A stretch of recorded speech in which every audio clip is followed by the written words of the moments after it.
So coming to the mains examination, General Studies Paper 1, how did you cover each parts of the syllabus like world history, post-independence? So I had history as a subject in 11th and 12th, and I was a fairly good student in school, not as good in college though. What was your CGPA in school and college like? So in 10th grade it was 10. 10 on 10. And in 12th grade I scored 97.4 in my boards. And how about graduation? Yeah. I do not recall. It was somewhere around, I think it was 7 something. Good. So General Studies Paper 1, how did you cover? What sources did you use?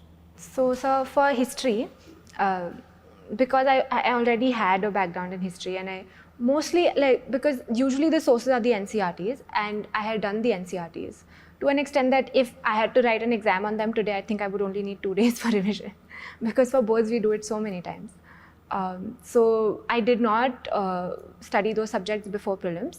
But after prelims, I was a bit of a scavenger, because I knew that there were many things I had not done. So I went through other toppers' notes, anything that would work for me. I found, I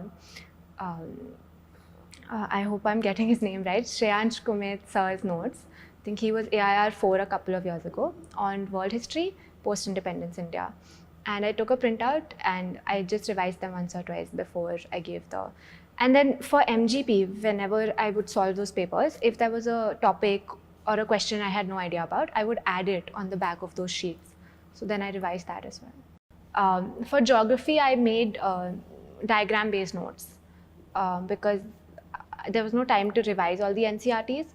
And the type of questions that are asked in mains are sometimes not as lucidly covered in the NCRTs. So I remember just before taking 2 days making diagrams of all the points, so I'm able to revise it at the end. How Indian monsoons work, and those also help in writing answers for GS-1.